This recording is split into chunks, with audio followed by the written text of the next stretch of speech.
Hello, this is Dr. Paul, and I'm here to bring you another episode of how to flourish and be healthy after 50. By now, I would think that you all would have been drinking more water every day, control how much you eat by portion control, and exercise regularly, hopefully 2 to 3 times a week. And today we're going to move into how to get your mindset and your brain to do what you want it to do without failing. And to do that, we're going to have to discuss one important topic first, and that will be the sleep health. Now, there are people, about 10 to 20% of the population, that is not sleeping at night and is not getting good sleep. And I'm going to discuss this with you, show you some of the routines you should do, and hopefully that will help you to get a good night's sleep. There are 4 stages of sleep, 2 of those extremely important. One stage is the deep sleep cycle, where the moment you fall asleep, you should be in a deep sleep cycle where that's the time that your brain actually shut down and rest. And why does it need to do that? So that you can still concentrate and not feel drowsy and able to do what you do the next day. It also allows the body to heal from its muscles and its wounds so that the aches and pains and stuff will just go away after the deep sleep cycle. The other cycle that's important is the REM sleep, which stands for rapid eye movement.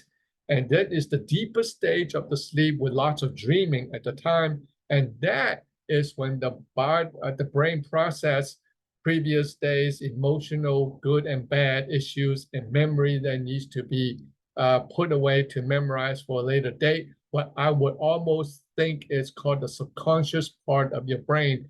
And we don't know enough of it, but apparently that is where the brain will process information. So if you don't do that, it will not process this information and you will not get any rest.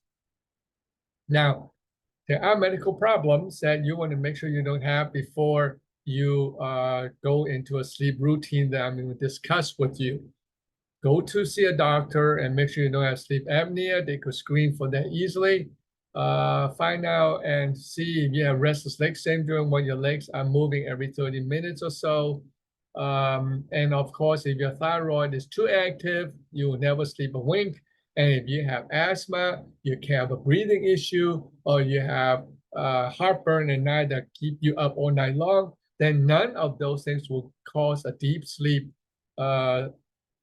and therefore you will never get better. The other 2 things that is in the pink, it's important because they goes both ways, affecting your sleep. If you are anxious and depressed as a real disease, you should go see a psychiatrist and get that treated.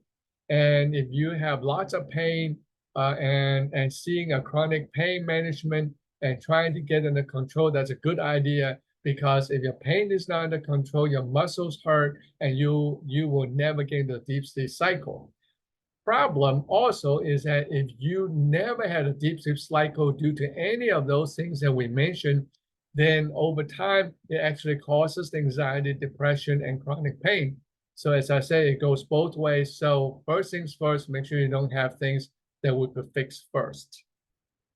Now, let's talk about how to get into the mode of a good sleep. First things first, about an hour before you go to sleep, it's called quiet time. You need to turn off your TV, your cell phone, your iPads, because these screens emits a blue light that keeps you from relaxing. Number 2, most important and very difficult for people is to have no further caffeine and no further smoking after 2 p.m. every day. For smokers, it is extremely difficult to achieve, but it really helps with your sleep cycle. And you should never use alcohol to get yourself drowsy enough to sleep, because it affects and keep you from getting into the deep sleep cycle, which is what you need. You never go to bed in a full stomach or overeat, because that causes heartburn and that causes a deep sleep cycle problem. If you like to nap, well, there's nothing wrong with napping. And a lot of people feel like a short nap, by short nap means 30 minutes a day, will be sufficient to recharge your brain so you can keep going. And that will work as long as it's limited to 30 minutes a day. If you really can't sleep and you are tossing and turning, I suggest you get out of bed, go to the living room in a quiet place and start reading a book and until you get tired and go back to bed and sleep, and you will sleep better. Other suggestion I have, and I think this is called routine, is that your bed is really for sleep and sex and nothing else. And don't drink any fluids 3 hours before you go to bed. So hopefully you don't have to get up too many times at night to go urinate. Then the question is, how do you shut up your mind? Well, the day before, you have all sorts of work issues, unfinished discussions, complicated decisions you have to make. Please, an hour before quiet time, write it all down on a piece of paper and put it in your drawer for the next day. If you don't do the act of writing it down and put it away, then your brain will continue to latch onto it all night and you'll never sleep. 30 minutes of relaxation will be good, in which case you got to figure out how to get comfortable. And to do that, you got to have the same time you go to sleep every night. That will be very important. Take a warm bath, listen to relaxation music or white noise to keep your mind from wandering, and make sure that your sleep bedroom is calm, cool, quiet, and dark, and figure out how you can get a really nice pillow, a really nice mattress, and then use weighted blanket or hugging pillow or leg pillow if you're a side sleeper, hugging your partner so that you could relax nicely and stop the brain from wandering. Again, those are the things that you have to do in order to prepare to get a good night's sleep. Again, more important is a cool temperature in your bedroom. Invest in a very good mattress and pillow so that you can tell your brain after you got yourself into the right position at night that, this is very comfy. I'm ready to sleep now. Your brain will not be wandering, and that's how you fall into deep sleep cycle. So please create this routine I show you and try it, and it will help you tremendously. All right.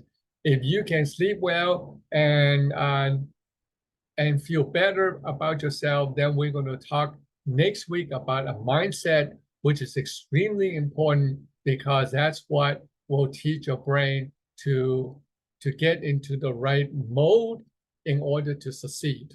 If you like what you hear today, please recommend our YouTube videos to all your friends, and maybe we could continue to help other people to get healthier after 50. If you have any questions, because this particular sleep thing is quite complicated, feel free to email me so I could help you with all the other questions that you have for us. All right, so if nothing happens, I really, really thank you for watching this video and spend time with us, and we will see you next week.